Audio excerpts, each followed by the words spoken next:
அன்பு நண்பர்களே வணக்கம். நான் உங்களுடைய ஜோதிடர் வாசி நிபுணர் ஸ்ரீராம் ஆதித்யா. இந்த ஆனி மாதத்தில் மீனராசி நேயர்களுக்கு என்ன மாதிரியான பலன்கள் இருக்குது அப்படிங்கிறது பார்ப்போம். இந்த மாதம் பிறக்கிறது உங்களுடைய ராசிக்கு 7ஆம் வீட்டில் லக்னம் போகும்பொழுது பிறக்கிறது. என்னென்ன கிரகங்கள் சாதகமாக இருக்குது? குரு மீனராசி அன்பர்களுக்கு 5ஆம் வீட்டில் இருக்கார். புதன் 4ஆம் வீட்டில் மாத தொடக்கத்துலேயும் 5ஆம் வீட்டில் மாதத்தினுடைய முதல் வாரத்துக்கு அப்புறமும் வந்துடுறார். கேது 6ஆம் வீட்டில் இருக்கார். இந்த 3 கிரகங்கள் சூரியன், புதன், கேது, இந்த 3 கிரகங்கள் உங்களுக்கு ரொம்ப சாதகமாக இந்த மாதத்தில் இருக்கிறது. உங்களுக்கு இது 7.5 சனி காலமாக இருக்குது. இந்த 7.5 சனியில் நிறைய அனுபவங்கள் கிடைக்கும். எக்ஸ்பீரியன்ஸ் தான் லைஃப்பை நம்மளை பண்படுத்தி வாழ்க்கையில் ஒரு சிறந்த முன்னேற்றத்தை தர்றதுங்கிறது அனுபவம் தான் ஆண்டவன். அந்த மாதிரி இந்த 7.5 சனி காலங்கிறது உங்களுக்கு மிகப்பெரிய அனுபவங்களை தரக்கூடிய காலமாக இருக்கும். குரு 5ஆம் வீட்டில் இருந்து உங்களுடைய ராசியை பார்க்குறார். எந்த அளவுக்கு சோர்வும் அசதியும் இருக்கோ அந்த அளவுக்கு பொறுமையும் அனுபவமும் இந்த காலகட்டத்தில் உங்களுக்கு கிடைக்கும். இந்த 7.5 சனிக்கு எளிமையான பரிகாரங்கள் மூலமாகவே நீங்கள் தீர்வு பண்ணலாம்.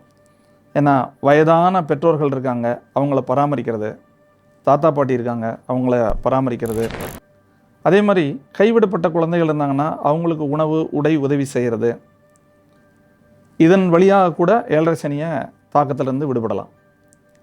உழவாரப்பணி, உங்களுக்கு அருகாமையில் இருக்கிற கோயில் இருக்குது, அதனுடைய ஒரு பகுதியை நான் போய் தினந்தோறும் சரி செஞ்சு கொடுத்துட்டு வருவேன், வாரத்தில் ஒரு நாள் சரி பண்ணி கொடுத்துட்டு வருவேன். இந்த 7.5 சனியினுடைய தாக்கத்திலேருந்து குறைக்கலாம்.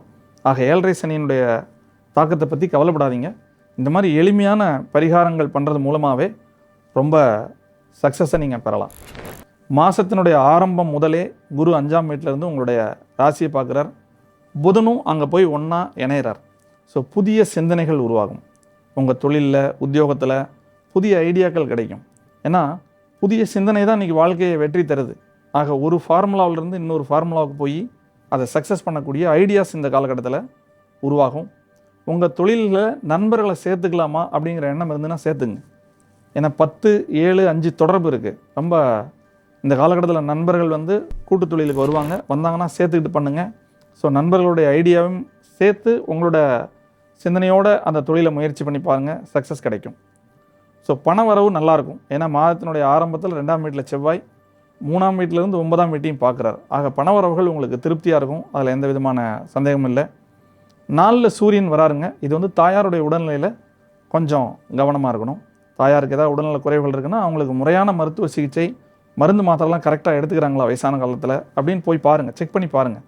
அம்மா கொடுத்துருக்கிற மருந்துகளை கரெக்டாக அவங்க எடுத்துக்கிறாங்களா அப்படிங்கிறத உங்களுடைய ஓய்வு நேரத்தில் பாருங்கள். ஏன்னா 4ல் சூரியன் வர்றது அவங்களுடைய ஆரோக்கியத்தில் ஒரு சின்ன குறைபாடு இருக்கும். உங்களுக்கு 7.5 சனிங்க நல்ல எதிர்ப்பு இருக்கும். ஏன்னா எந்த செயல் செய்ய போனீங்கனாலும் ஒரு தடை இருக்கும், எதிர்ப்பு இருக்கும்.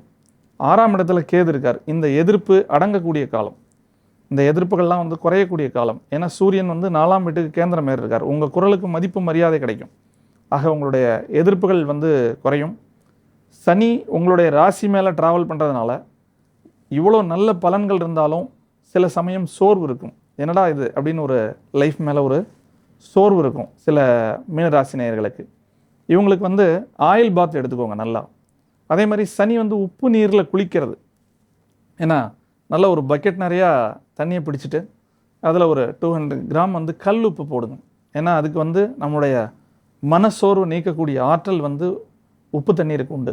ஆகவே மீனராசி நேயர்கள் வாரத்தில் ஒரு முறையாவது உப்பு நீரில் குளிங்க. இந்த 7.5 சனியினுடைய தாக்கம், மனசோர்வு இதெல்லாம் பறந்தே போயிடும். ஆக உடல் சோர்வு, அசதி நீங்கிறதுக்கு ஹெல்த் ரிலேட்டடாக ஆயில் பாத், உப்பு நீரில் குளிக்கிறது மீனராசி நேயர்கள் இந்த 7.5 சனி முடிகிற காலம் வரலையும் பண்ணுங்கள். குலதெய்வ வழிபாடு பெரிய சக்ஸஸ் தரும். ஏன்னா உங்களுடைய ராசிநாதனே 5ஆம் வீட்டில் போயிருக்கார். அதே மாதிரி பெருமாள் வழிபாடு பெரிய சக்ஸஸ் தரும். ஆக உங்களுடைய குலதெய்வத்தை போய் வழிபடுங்க, அருகாமையில் இருக்கிற பெருமாளை வழிபடுங்க. இந்த குரு பெயர்ச்சி உங்களுக்கு மிகப்பெரிய சாதகத்தை ஏற்படுத்தி தரும். அதிர்ஷ்ட தெய்வங்கள், லக்னத்திலே சனி இருக்காருங்க, ஐயனார் பக்கத்தில் இருக்காரா வழிபாடு பண்ணுங்கள். ஐயப்பனுடைய ஆலயம் இருக்கா, போய் வழிபாடு பண்ணிட்டு வாங்க. இல்லை எனக்கு அருகாமையில் ஒரு காவல் தெய்வம் இருக்குது, போய் வழிபாடு பண்ணிட்டு வாங்க. ஏன்னா உங்கள் ராசி மேலே சனியோட டிரான்சிட் ரொம்ப பிரமாதமாக போயிட்டுருக்கு. அதுக்கு குரு பார்வை இருக்குது 5ஆம் வீட்டிலேருந்து. இன்னும் சொல்லணும்னா நீங்கள் ஒரு ஊரில் குடியிருக்கீங்க, அங்கேருந்து ஒரு 10வது கிலோமீட்டரில் 15வது கிலோமீட்டரில் உங்கள் சொந்த ஊர் இருக்குது, அங்கே ஒரு ஐயனார் கோவில் இருக்குன்னா அங்கே போய் வழிபாடு பண்ணுங்கள். பூர்வீகத்தில் இருக்கிற ஐயனார் பெரிய மாற்றத்தை உங்களுடைய லைஃப்பில் தருவார் இந்த மாதத்தில். அதிர்ஷ்ட நிறம் என்ன பயன்படுத்தலாம்? மீனராசி நேயர்கள்னாலே மஞ்சள் தான். மஞ்சள் வர்ணம் ரொம்ப மிகப்பெரிய வெற்றியை தரும். அதோட ரோஸ் நிறத்தையும் இந்த மாதத்தில் நீங்கள் பயன்படுத்தலாம். ஆக மீனராசி நேயர்களுக்கு பணவரவு நல்லாயிருக்கும், தொழில் நல்லாயிருக்கும், மனசஞ்சலம் சிறிய அளவில் இருக்கும்போது உள்ளூரில் இருக்கிற அந்த காவல் தெய்வ வழிபாட்டை பண்ணிங்கன்னா அதிலிருந்து சக்ஸஸ் ஆகி மேலே வரலாம். நல்ல நலமாக இருங்க, சக்ஸஸோடு இருங்க. வாழ்க வளமுடன்.